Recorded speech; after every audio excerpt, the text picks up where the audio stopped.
Good morning and welcome to Spotlight in Japan from here at the British Embassy in Tokyo.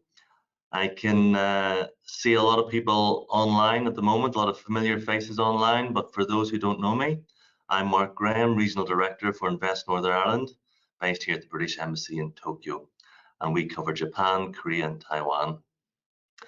So Spotlight in Japan, the headline news is that Japan is once again open for business. We're welcoming back not just business visitors, but even tourists. So the world's third largest economy has been one of the last countries to retain COVID border restrictions, but Japan is now allowing visitors back. With that in mind, we'll be taking another look at doing business in Japan, covering the current economic climate, opportunities throughout a wide range of sectors, and a feature on the nuances of doing business in a very different culture. So this is actually Spotlight in Japan too. The last one we did was about 18 months ago in very different times and a very different way of working.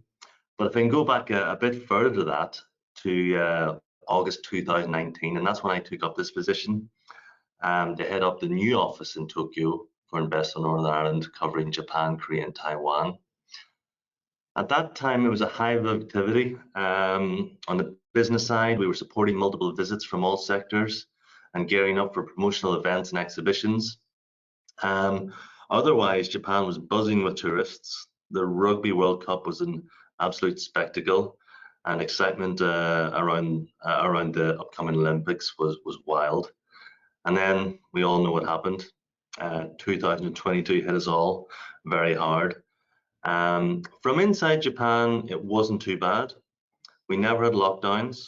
We never had mandates for businesses to close, mandates for people to wear masks, no real restrictions on moving around. So life within Japan continued to turn over as normal.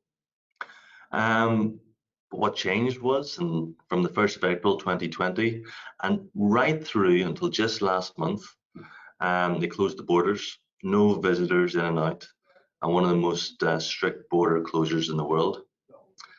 That meant that we had to change the way we worked during this time. We'll hear from our speakers in a minute about Japanese business culture, but it's very face-to-face, and that just couldn't happen anymore. So instead of receiving our clients and visitors, to a certain extent we became them, going to meetings on our clients' behalf, going to our clients' customers' offices, representing them at exhibitions, and preparing the groundwork for the future. And we're very proud of what we achieved in this time. Gained market access for fresh poultry, secured large orders in automotive, held promotional events for food and drink clients, made distribution agreements with Japanese partners without the client themselves needing to set foot in Japan. Towards the end, as COVID eased, we eventually did what we initially planned to do, was build out a team of capable people in Japan and Korea, and they will join us later on for the Q&A, and looking forward to introducing them to you. But we're back in more normal times, and market visits are back. They're this month, next month, January, February. We've got visits lined up. Exhibitions are back. FoodX will be happening in March. We'll have a pavilion there. And not that opportunity ever went away, but we have got access back to that to those opportunities we desperately need. So I'm thankful to our panelists who are here. Some of them are here in Tokyo this evening. One is still back in the UK, but soon to be en route to Japan. And we're going to talk about all things Japan.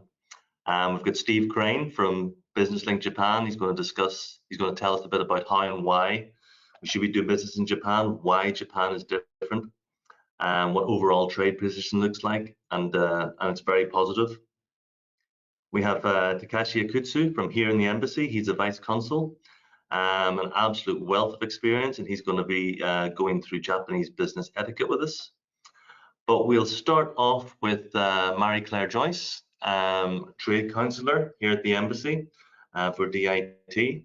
Comes with an absolute wealth of global experience in all sectors, and Invest Northern Ireland work very closely with Marie-Claire's trade team here at the embassies.